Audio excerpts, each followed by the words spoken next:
Well, a new development in the Jacob Blake police shooting case. No charges will be filed against the white police officer who shot Blake, leaving him paralyzed. Officer Rustin Shishki, he shot Blake while responding to a domestic disturbance. Now, Blake was left paralyzed from the waist down, sparking protests. State prosecutors decided not to file charges against the officer back in January after video showed Blake had a knife. The Department of Justice completed its own investigation, determining that Shishki did not violate any laws or use excessive force.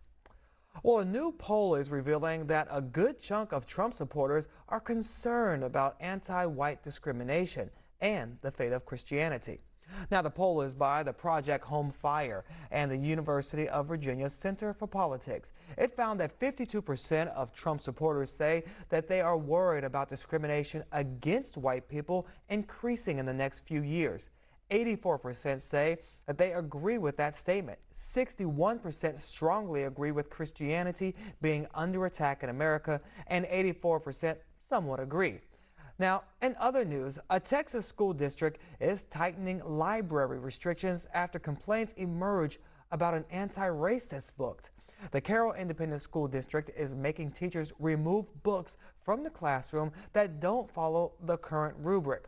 Now, the new guidelines for books align with a Texas law that prohibits schools from teaching anything that makes students feel guilt or distress because of their race. Recently, the school board reprimanded a teacher for having a copy of the book titled "This Book is Anti-Racist" after a mother complained that it violated her family's morals and faith. All right, now joining me to discuss these important stories of the day is Dr. Yohuru Wilson. Thank you so much for always bringing here Mr. Williams. Good to see you, Shannon. So we got to first off start with this shooting. Why is shooting someone 7 times in the back, mind you, not considered a willful violation of a person's civil rights? It's a great question because in this particular case, anyone who saw the footage would come to the conclusion that the officer here was clearly negligent.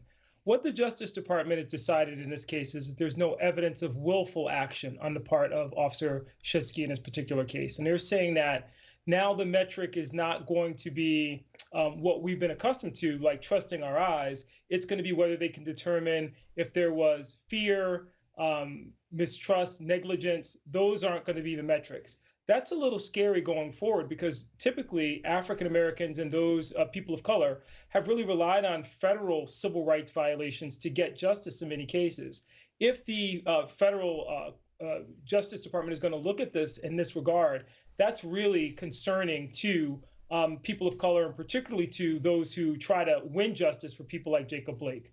And you know, when you think about it, it was just a knife. One shot to the leg or some other part of the body would have done the job. But then again, excessive force, which a lot of people are saying it was. But why do you think prosecutors were able to charge and convict after the police killing of George Floyd, but not in this case? Again, great question. I think in the case of George Floyd, it was the duration of watching the video, the intentionality that you see in Officer Chauvin's face, the fact that you have people pleading for his life. The argument is going to be made in the Shishki case that that was a quick decision that he made. It might have been the wrong decision, but is it a civil rights violation? And it's really kind of parsing this question of intent. Clearly, in the case of Derek Chauvin, the argument is at some point he should have known that his actions could result in and would result in the death of George Floyd. In this case, in reviewing the video and kind of looking at the evidence, the Justice Department has come to the conclusion that this officer acted quickly, that they're not looking at any malice of forethought, that this was, you know, even if it was a mistake, even if it was negligent, that in and of itself does not amount to a civil rights violation. I disagree with that, but that's the decision that the Justice Department has come to. Yeah, there's a lot of people out there right now disagreeing with that, but we got to move on and talk about these Trump voters, because is this just a small fringe of extremists, or is this a more of a like symptomatic of a larger, much divided issue in this country? Well, it's a very small poll. So they talked to about 2,000, a little over 2,000 voters, 1,001 Trump voters, 1,011 Biden voters. But one could argue, given the temperature of the country right now, if we look at the efforts to ban books in Texas, which we're going to talk about, we look at the efforts to restrict a woman's right to choose. These questions of whether this is an assault on Christianity and an assault on white people, which many white supremacists see as equal to. For them, an assault on Christianity is an assault on whiteness because white supremacy dictates that whiteness is the paradigm and the model of purity that everyone should aspire to. Then certainly these numbers are concerning. It's a small poll, but it's a poll that, given what we're seeing happening across the country, is indicative of a much larger feeling of a large swath of white Americans feeling like they're somehow persecuted, and that they see themselves really having to fight back and wage a war against the government, against people of color, against the loss of their significance and importance in the social, political, and economic fabric of the nation as a whole. Yeah, and that brings me to my next question then. What political danger does this pose for people of color and as well as religious minorities? Well, I think that's the million-dollar question, and it's an important question, Shannon, in this regard. Right now, they're just talking about banning books, and we can all perhaps chuckle at that in some sense because it seems so absurd that this is where this is going. We have to think down the road about how this will manifest itself in other ways. We've already seen some of this in the past year with regard to efforts to roll back voting rights for African Americans. So we're not talking about, felony disfranchisement anymore and voter ID laws. We're talking about very sophisticated schemes to literally undermine Black voting rights in states like Texas and in South Carolina, so on and so forth.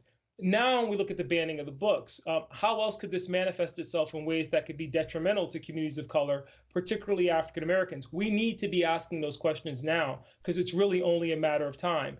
And if we're looking at a Republican victory in the next election, the national election, and if Trump should come back, African Americans need to be very concerned about how this will manifest itself, because we can see how emboldened people like Governor Abbott of Texas are now in this moment.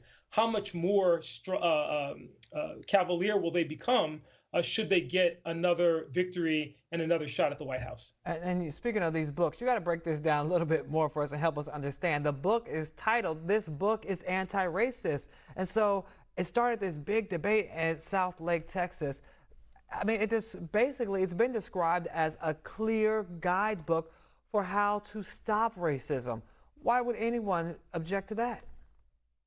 And I think this is the problem, Shannon. Right now, we're in a moment in this country where there are so many, unfortunately, white Americans who feel threatened by this moment. And their response to that is to, despite the fact that African Americans, indigenous people, Latinos for years have had to suffer through in a curriculum which was not reflective of their historic experience, that was made up of stereotypes, are now coming in and quoting the Reverend Dr. Martin Luther King that we should judge people by the content of their character. We don't want young white kids to feel guilty and responsible, and so we want these books out. Anyone who looks at that book would come away with the same conclusion that most rational people would in looking at the book. The book is intended to help us achieve this notion of a colorblind society. Whatever you think about that, for the state of Texas, for this district in particular, to take this action, what does it say about the parents in that district, and what does it say about the governor and the people of Texas? I mean, this is one of those moments where literally you're talking about the culture wars that's really being played out in a local setting, which should concern us all nationally about where our nation is headed as a whole. So basically, we've oppressed, discriminated against other people, and been racist, but now that you're telling us we did it, we don't want to hear about it because it's hurting our feelings. Got it. Okay, Dr. Yohuru Williams, thank you so much, as always, for clearing up these topics for us. We'll definitely have to have you back to do it again.